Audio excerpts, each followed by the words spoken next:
कोई आ गया ना।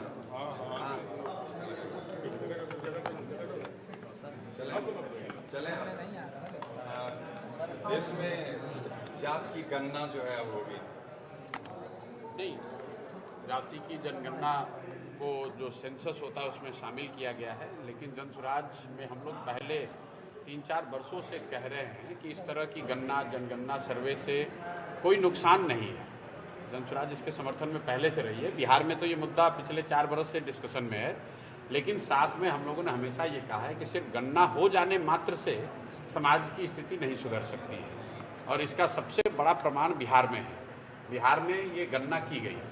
गणना में क्या निकल कर आया कि आज भी 3% से कम बच्चे ही एससी समाज के, अनुसूचित जाति दलित समाज के सिर्फ 3% बच्चे ही 12वीं पास करते हैं।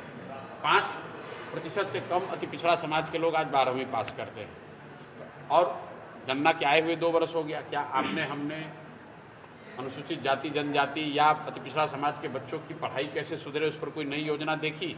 नहीं देखी। सरकार ने गणना के आधार पर कहा कि 94 लाख गरीब परिवारों को 2 लाख रुपए की मदद दी जाएगी। आज तक तो बिहार में किसी को 1 रुपया नहीं दिया गया। तो गणना हो वो ठीक बात है। गणना होने से जनगणना होने से समाज के विभिन्न वर्गों की स्थिति की बेहतर जानकारी हो, ये भी ठीक बात है। लेकिन जब तक उन जानकारियों के आधार पर सरकार कार्रवाई नहीं करेगी तब तक समाज नहीं सुधर सकता है। मान लीजिए कि अनुसूचित जाति जनजाति की गणना, मुस्लिम समाज की गणना तो आज 75 साल से हो रही है, फिर उनकी स्थिति क्यों नहीं सुधरी? ये तो ऐसे हो गया कि आप लाइब्रेरी में जाएंगे और किताबों के बीच में बैठ जाएंगे तो आप विद्वान थोड़ी ना हो जाइएगा।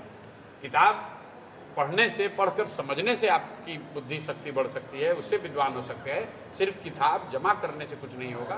तो मुझे लग रहा है कि जातीय जनगणना, जो लोग इसका विरोध कर रहे थे या जो इसके पक्ष में है, उनके लिए ज़्यादा राजनीतिक मुद्दा है, बजाय इसके कि ये वो टूल बने जिससे समाज की बेहतरी हो।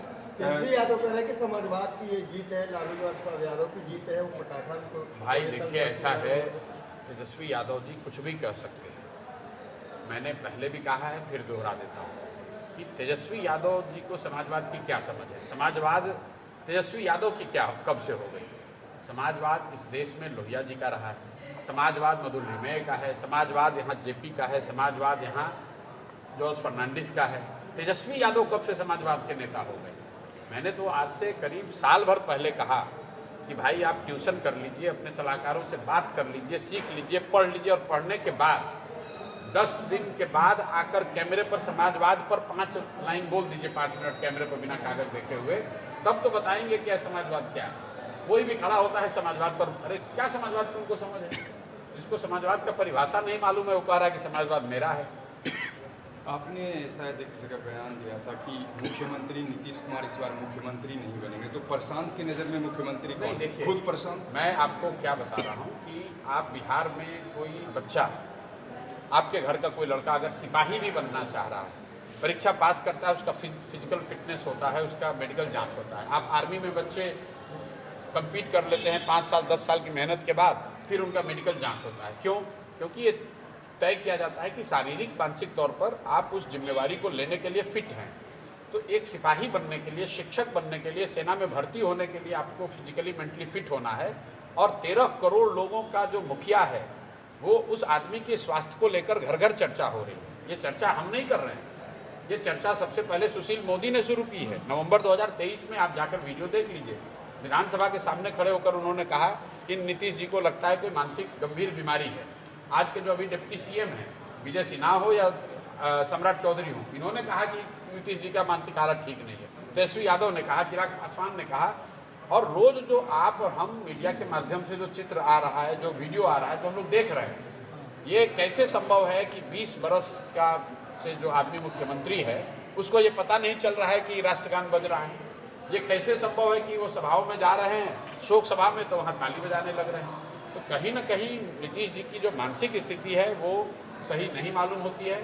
और मैंने ये कहा है कि जरूर सरकार को, ये नीतीश जी के हक में है, सरकार के हक में है कि एक मेडिकल बुलेटिन जारी किया जाना चाहिए कि नीतीश कुमार मानसिक तौर पर स्वस्थ हैं।